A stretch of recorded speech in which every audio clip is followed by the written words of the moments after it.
ಈಗ ಈ ವಿಷಯಗಳು ಅಷ್ಟೇ ಅಲ್ಲ, SCPT ಈ ಸರ್ಕಾರದಲ್ಲಿ ದಲಿತರಿಗೆ ಕೊಡ್ತಕ್ಕಂಥ ಗೌರವ ಎಲ್ಲ ಜನರಿಗೂ ಗೊತ್ತಾಗಿ ಹೋಗಿದೆ. ಇವತ್ತಲ್ಲ, ಹಿಂದಿನ ಬಾಬಾ ಸಾಹೇಬ್ರ ಅಂಬೇಡ್ಕರ ಕಾಲದಿಂದಲೂ ಕೂಡ ಅವರು ಎಷ್ಟು ಗೌರವ ದಲಿತರಿಗೆ ಕೊಟ್ಟಿದ್ದಾರೆ ಅನ್ನೋದು ಸಮಾಜಕ್ಕೆ ಗೊತ್ತಾಗಿದೆ. ಇವರು ಕೊಟ್ಟಿರ್ತಕ್ಕಂಥ ಗೌರವ ನೋಡಿದ ಒಬ್ಬ ದಲಿತರು ಕೂಡ ಈ ಕಾಂಗ್ರೆಸ್ ಪಕ್ಷದಲ್ಲಿ ಇರಬಾರ್ದು ಅನ್ನತಕ್ಕಂಥ ನನ್ನ ಒಂದು ವಿನಂತಿ. ಯಾಕಂದರೆ ನೋಡಿರಿ, ಯಾವ ಸರ್ಕಾರದಾಗಾದರೂ ಇಷ್ಟು ಅಥವಾ ಯಾವ ಪಕ್ಷದಿಂದ ಇಷ್ಟು ಅನ್ಯಾಯ ಆಗಲಿಕ್ಕೆ ಸಾಧ್ಯ ಇತ್ತಾ? ನೀವೇ ಹೇಳಿ. ನಿಮ್ಗೆ ಹೇಳ್ದಲ್ಲ, ಖರ್ಗೆರವರು ದೇಶದ ಒಬ್ಬ ಕಾಂಗ್ರೆಸ್ ಅಧ್ಯಕ್ಷರಾಗಿ ಕಿಟಕಿನಲ್ಲಿ ನೋಡಬೇಕಾ ಇವರು ನಾಮಿನೇಷನ್ ಕೊಡೋದು?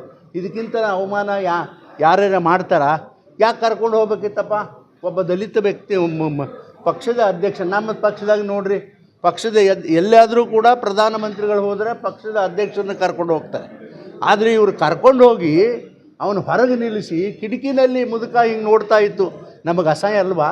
ಇದು ದಲಿತರಿಗೆ ಕೊಡ್ತಕ್ಕಂಥ ಇದು ಒಂದು ಗೌರವನ ಕಾಂಗ್ರೆಸ್ನವರು? ಇದನ್ನು ಅತ್ಯಂತ ಭಾಳ ಕೆಟ್ಟ ದೃಷ್ಟಿಯಿಂದ ಜನ ಭಾಳ ಹೀಯಾಡಿಸ್ತಾ ಇದ್ದಾರೆ ದಲಿತರು. ಇದು ಅಷ್ಟೇ ಅಲ್ಲ, ಇನ್ನೂ ಭಾಳ ಇಂಥ ಸಾಕಷ್ಟು ಉದಾಹರಣೆಗಳದಾವ. ಪ್ರಸಂಗ ಬಂದಾಗ ಅವೆಲ್ಲವೂ ಕೂಡ ನಾನು ಬಿಚ್ಚಿಡ್ತೀನಿ.